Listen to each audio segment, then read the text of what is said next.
What happens when one of Hollywood's most respected actors sits down for what should be a routine interview, only to find himself face to face with a host determined to tear him down? What happens when professionalism meets petty politics, and when celebrity courtesy crashes into calculated cruelty? Today we're diving into one of the most shocking moments in daytime television history, where Ryan Gosling, known for his calm demeanor and thoughtful responses, found himself in a verbal battleground that would end with security being called and one of the biggest names in Hollywood being escorted off set. Before we get into this incredible story, make sure to hit that subscribe button and let me know in the comments what you think about hosts who cross the line with their guests. Now, let's dive into what really happened that day. The morning started like any other at the View Studios in New York. Ryan Gosling had arrived early, as he always does, preparing for what his publicist had assured him would be a standard promotional interview for his latest film. The makeup team found him polite and professional, the same Ryan Gosling they'd worked with before. Behind the scenes, crew members mentioned how refreshing it was to work with someone who actually remembered their names from previous visits. But as Gosling sat in the green room, reviewing his talking points, he had no idea that Joy Behar had spent her morning differently. According to multiple sources on set, Behar had been in her dressing room scrolling through social media, working herself into what one crew member described as a frenzy over some of Gosling's recent comments about staying out of politics. When the cameras rolled and the show went live, everything seemed normal at first. Whoopi Goldberg delivered the introduction with her usual warmth, and the audience applauded enthusiastically as Gosling walked onto the set, that characteristic slight smile on his face, waving to the crowd. "Ryan Gosling, everybody," Whoopi announced, and you could hear the genuine excitement in the studio. "Thanks for being here with us." "Thanks for having me," Gosling replied, settling into his chair. "Always good to be back." Sarah Haynes jumped in first with a softball question about his latest project, and Gosling answered with his typical thoughtfulness, taking his time to give a genuine response, rather than the quick soundbites most guests deliver. "The character really challenged me in ways I didn't expect," Gosling explained. "When you're playing someone who's struggling with these internal conflicts, you have to find that truth within yourself, you know? It's not about pretending. It's about finding the real emotion." The audience was engaged, nodding along, and even the other hosts seemed genuinely interested in his answers. This was exactly the kind of interview Gosling was known for, substantive and real. But then Joy Behar spoke up. "Ryan," she said, and there was something in her tone that immediately shifted the energy in the room. "I have to ask you about your recent comments about not wanting to get political. Don't you think that's a bit of a luxury for someone in your position?" Gosling's expression remained pleasant, but if you watched closely, you could see a slight change in his posture. "Well, Joy, I think everyone has the right to choose how they use their platform. I prefer to let my work speak for itself. But isn't that just another way of saying you don't care about the issues that affect real people?" Behar pressed, her voice getting sharper. "When you have millions of followers and influence, isn't staying silent actually taking a political stance?" The other hosts exchanged glances. This wasn't the direction they had planned for the interview to go, and you could see the discomfort starting to spread across the panel. Gosling remained calm, his voice steady. "I think caring about issues and feeling obligated to broadcast your political opinions are two different things, Joy. I vote, I donate to causes I believe in. I just don't think every actor needs to become a political commentator." "So you're saying actors shouldn't use their platforms to help people understand important issues?" Behar shot back, leaning forward aggressively. "That sounds pretty selfish to me." The audience was starting to murmur. This wasn't the friendly celebrity chat they had expected, and you could feel the tension building in the studio. "I'm saying," Gosling replied, and for the first time there was a slight edge to his voice, "that maybe we should trust people to think for themselves, instead of assuming they need celebrities to tell them how to vote." Behar's face flushed red. "Oh, so now you're saying we're trying to tell people how to vote? Is that what you think this show does?" Whoopi tried to step in. "Maybe we should talk about the movie." But Behar wasn't finished. "No, Whoopi, I want to hear this. Ryan thinks we're just a bunch of celebrities telling people what to think. Is that right, Ryan?" Gosling looked directly at her, and his voice remained level but firm. "Joy, I think you're putting words in my mouth. I never said anything about this show specifically. I was talking about my own choices as an actor. Your choices, Behar repeated mockingly. Your choice to stay comfortable and not risk your precious career by taking a stand on anything that matters. That's when something shifted in Gosling's demeanor. The polite smile faded completely, and he leaned back in his chair, studying Behar with new interest. Joy, he said quietly, do you actually want to talk about my movie? Or did you invite me here just to attack me? The question hung in the air like a challenge. The other hosts froze. The audience went dead silent. And for a moment, even the cameras seemed to stop moving. Joy Behar had pushed one of the most respected actors in Hollywood to his breaking point, and now everyone in that studio was about to see what happened when Ryan Gosling finally pushed back. Behar's eyes flashed with something dangerous. Instead of backing down from Gosling's direct question, she doubled down with a vengeance. Attack you? She said, her voice rising. Oh, that's rich. Poor little Ryan Gosling can't handle a few tough questions. Maybe you should stick to romantic comedies if you can't deal with real conversations. The insult hit the studio like a slap. Several audience members audibly gasped, and you could see Sarah Haynes's mouth fall open in shock. This had crossed every line of professional courtesy. Gosling sat perfectly still for a moment, then slowly nodded. There it is, he said, his voice calm, but carrying a weight that made everyone lean in. You know, Joy, I came here to talk about a film that deals with some pretty heavy themes. Mental health, family trauma, finding hope in dark places, real issues that affect real people. But instead, you want to turn this into some kind of political ambush. I'm asking legitimate questions, Behar snapped back. If you can't handle that, maybe you shouldn't be doing interviews. Legitimate questions? Gosling's eyebrows raised. Joy, you just insulted my entire career and called me selfish for not being political enough for your taste. In what world is that journalism? Whoopi tried again to regain control. Okay, let's take a breath here and maybe... No, Whoopi, Behar interrupted, her voice getting louder. I'm tired of these Hollywood pretty boys coming on our show thinking they can just smile their way through without taking any real positions on anything important. Ryan here thinks he's too good to get his hands dirty with politics. Gosling leaned forward now, his composure cracking for the first time. Too good? Joy? I've never said I was too good for anything. I said I prefer to keep my political views private. There's a difference between having principles and performing them for cameras. Performing? Behar's voice was getting shrill now. So now you're saying everyone who speaks out about injustice is just performing? Is that what you think of us? I think, Gosling said, his voice dropping to just above a whisper, but somehow carrying more power than shouting, that some people confuse being loud with being right. The studio went dead silent. Even the crew members who had been moving around quietly stopped in their tracks. Joy Behar's face went from red to purple. Excuse me? She said, standing up from her chair. Did you just call me loud? Gosling remained seated, perfectly calm. I said some people confuse being loud with being right. If you think that applies to you, well, that's between you and your conscience. My conscience? Behar was practically shouting now. My conscience is just fine, thank you very much. I sleep well at night knowing I use my platform to fight for people who don't have a voice. And I respect that, Gosling replied evenly. But respect works both ways, Joy.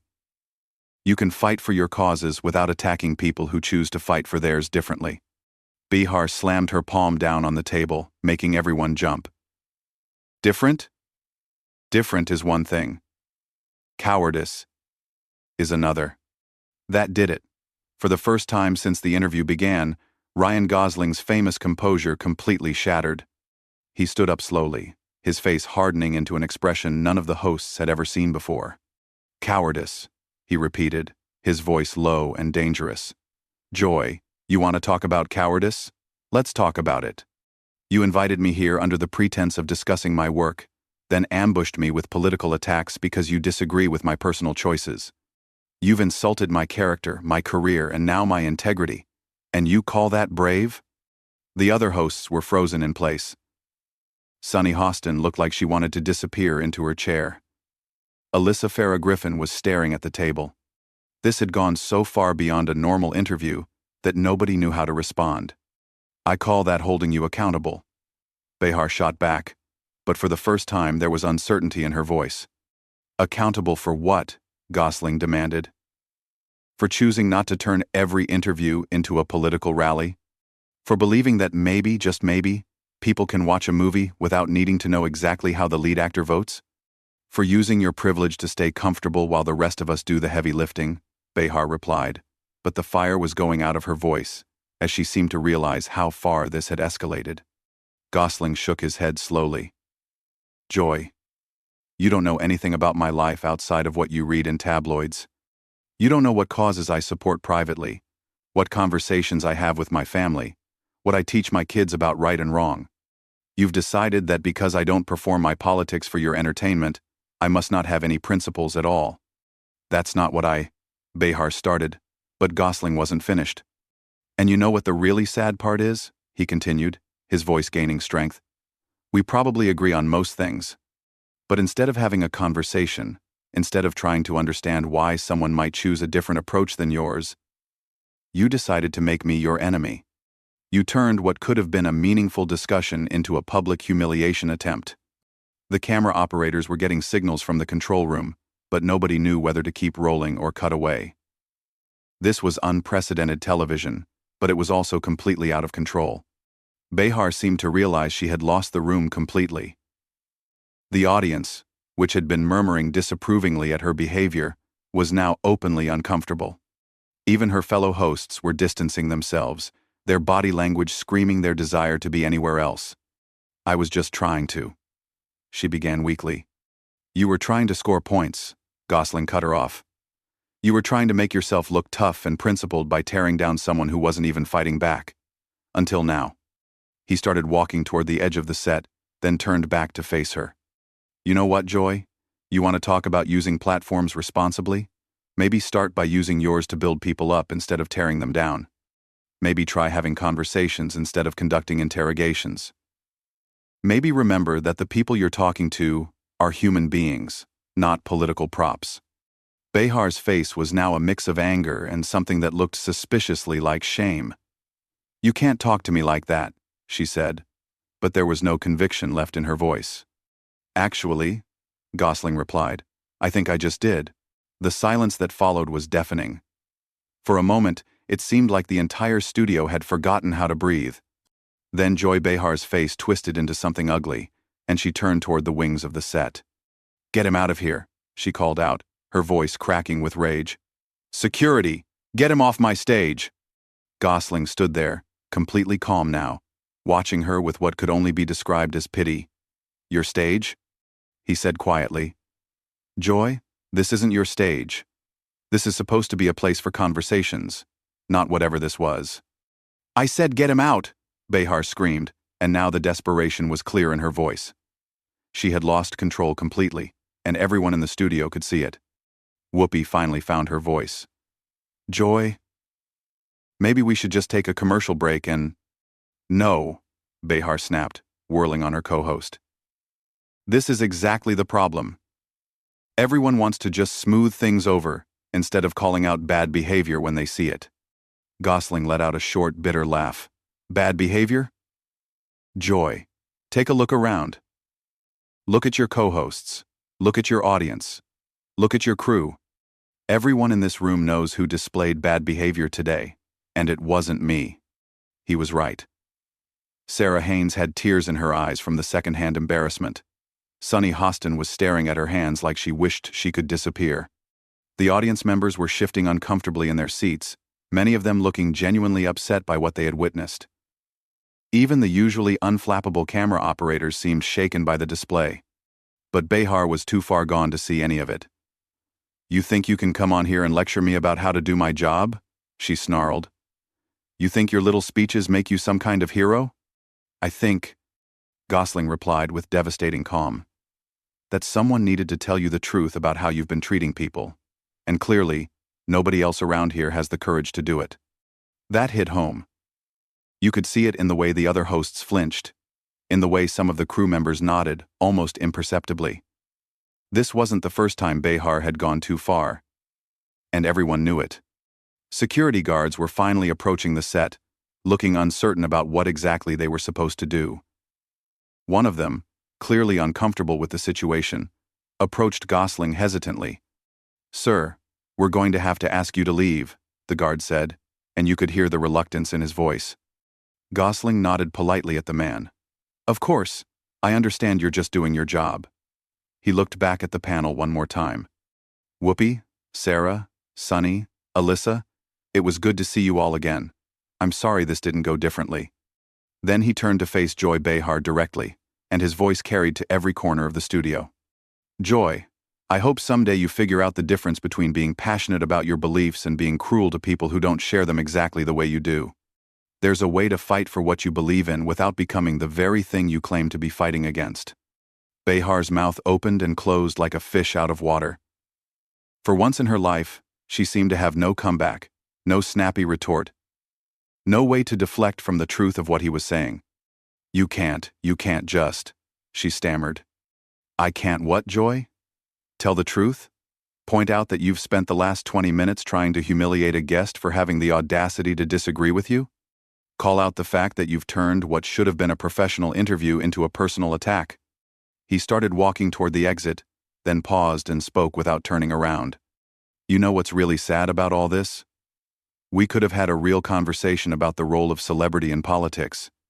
We could have explored different perspectives, and maybe even learned something from each other. Instead, you chose to make it about power and dominance, and who could hurt who the most." He finally turned back, and his voice was filled with genuine sadness. "I feel sorry for you, Joy. I really do. Because, somewhere along the way, you forgot that the people sitting across from you are human beings with feelings and dignity, not just targets for your anger."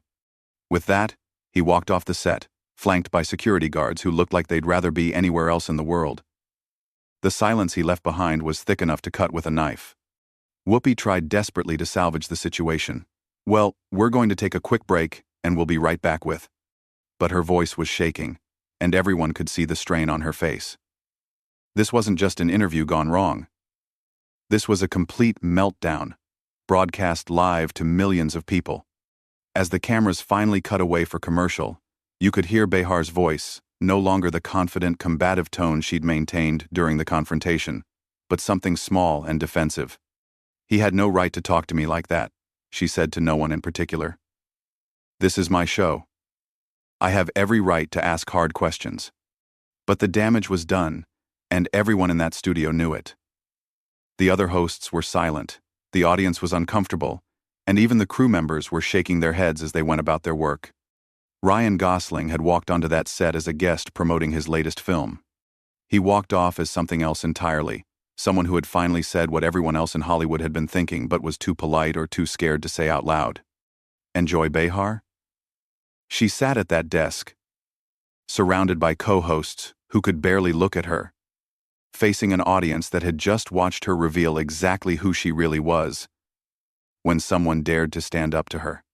The question everyone was asking as the show limped through the rest of its time slot was simple: who had really been kicked off that stage? The guest who maintained his dignity while speaking truth to power, or the host who had so completely lost control that she had to call security to silence someone who was holding up a mirror to her own behavior? What do you think? Was Ryan Gosling right to finally push back against Joy Behar's aggressive tactics, or should guests always just smile and take whatever hosts dish out? Let me know in the comments below, and don't forget to subscribe for more stories about the moments when Hollywood's biggest stars show us who they really are behind the cameras.